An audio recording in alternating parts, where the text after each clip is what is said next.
Let me ask you a question. Have you ever tried to drink espresso black and just always walked away going, that was just way too intense? I can't do it.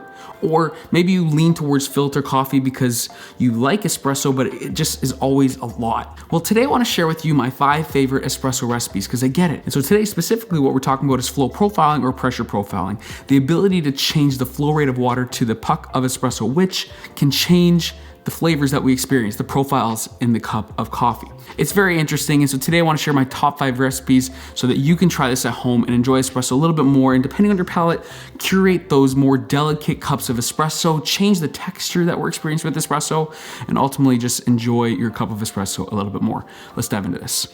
Oh, and do me a favor, if you could scroll down on this video, hit that like button, subscribe if you haven't already, let me know in the comments down below your favorite espresso recipe, and let's do this.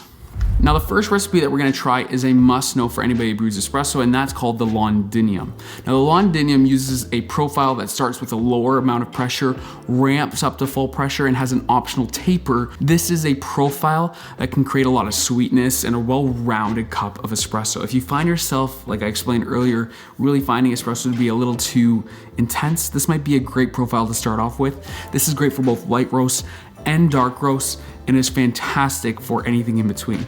Let's brew it. For reference today, I'm brewing a pretty lightly roasted washed Ethiopian from 49th Parallel, which is a roaster in Vancouver, Canada. For the Londinium, we're gonna use a 1:2 ratio for this one, so I'm gonna grind 18 grams of coffee. For this recipe, we're gonna start by brewing at 3 bars of pressure. We're gonna hold it just at 3 bars until we see those first drips of coffee drip through. And at that point, we're gonna then ramp this up to 9 bars.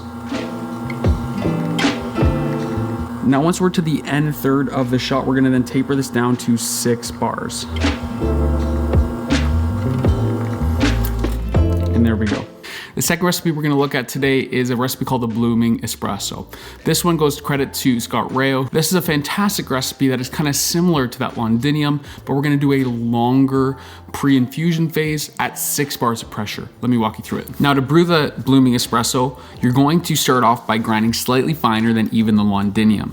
You wanna go pretty fine on this recipe. And what you're gonna do is you're going to start off the profile by getting up to 6 bars of pressure. Once you get to 6 bars of pressure, you wanna cut off flow completely. On my Lelit Bianca, I'm shutting off the flow profile so there's no more water running through the group head. And on the Flair 58, you're just gonna wanna release that lever so there's no more pressure. You're then gonna wait for 30 seconds with no flow. This is going to be a blooming phase. You might see some runoff from that pre-infusion, and then you're going to then apply full pressure of 8 to 9 bars to the puck of coffee. You're gonna then probably see some pressure release with time because of puck degradation. Don't worry about that, just apply that pressure until you get to a 1:2 or a 1:2.5. You can even go up to a 1:3 on this ratio or higher, but that's kind of my sweet spot for this recipe.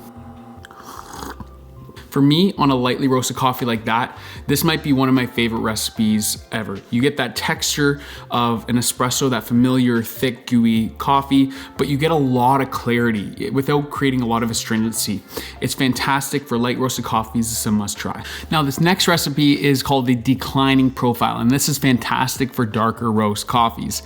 This is a profile that'll help kill that astringency and bring out some acidity, which is sometimes what you would want in a dark roast that often is overwhelmingly powerful within its roast profile. I find myself brewing a 1:2 ratio, sometimes even less. I wouldn't go much more than that. Let me show you how to brew it. How we're gonna brew the declining profile is pretty simple. We're gonna start with full pressure. If you're on the Lelit Bianca, I'm opening the paddle all the way to get about 7 milliliters per second. If you're on something like the Flair 58, you wanna get up to about 9 bars, maybe even 10 bars off the start.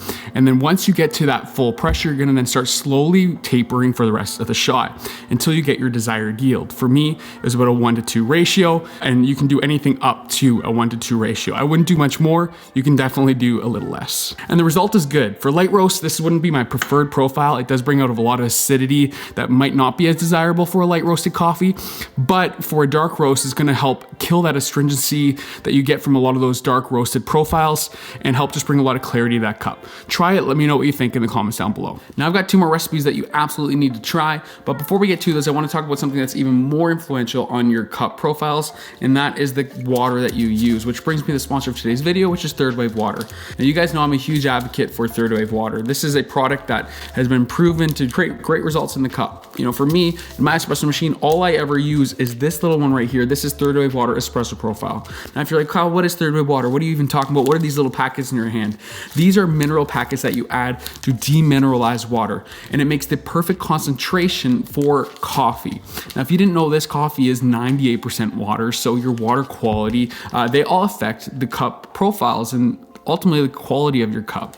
And the best way to ensure you have consistent coffee, quality coffee, is good water. So here, I got you covered. Check out Third Wave Water. Down in the description below, I have a link. Check them out. You can use code Kyle15 at checkout to get 15% off your first order. Third Wave Water is fantastic. I love them, I trust them, and that's really the only thing this espresso machine ever sees. Now, recipe number 4 is one that is legendary within the specialty coffee community, and that is the Slayer shot. Now, the Slayer shot's been around for a while, ever since the introduction of the Slayer espresso machine with their needle valve technology, which really revolutionized espresso in many ways. Now, for the Slayer shot, you're gonna wanna pre-infuse until that pressure starts to ramp. We're gonna have the paddle set to less than 2 milliliters a second, or around 1 to 2 bars of pressure. We're gonna keep it there until we start to see the pressure raise. Once we do, we're then going to ramp it up to about 8 to 9 bars.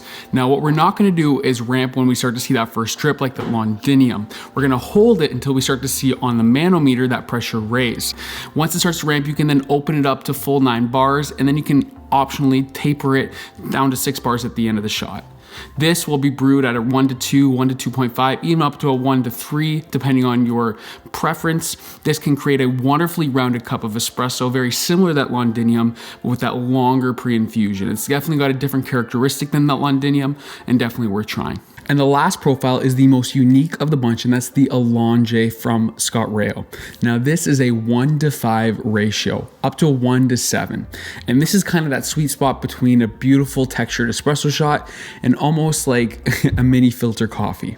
Now, that's gonna upset some people even saying that, but what I mean by that is the volume in which we're gonna be drinking, it's pretty large. Now, this is a beverage that is really great if you want to highlight some light roasts, because of that longer extraction time. It's really going to allow a high extraction percentage and really bring out a lot of the desirable notes in that coffee.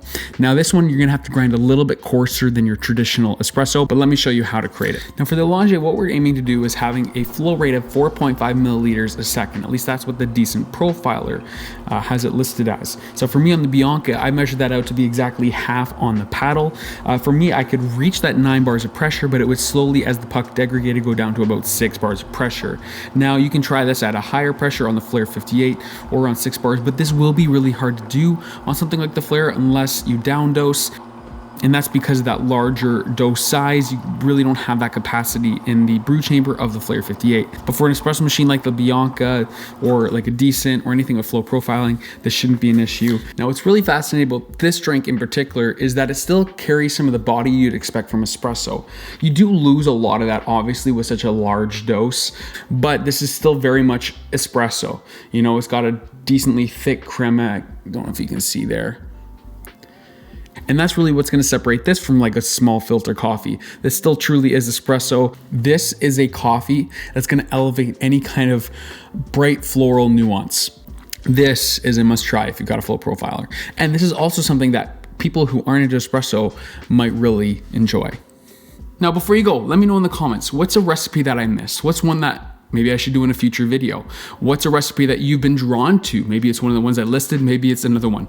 I'm gonna read all of these down in the comments below, so please let me know. Also, if you haven't already, do me a huge favor, click that like button down below. It's a free and easy way to support this channel. If you're interested in supporting this channel beyond that like button, obviously hit that subscribe button for more videos on all things espresso, on coffee, and consider becoming a patron. I have a link down in the description below. We've got a community of patrons with a Discord, and I give away a lot of my coffee gear that I review to Patreon supporters as well. So if you're interested in that, you can check that out down below. All right, thank you guys so much for watching. Love you all. We'll see you guys all in the next video.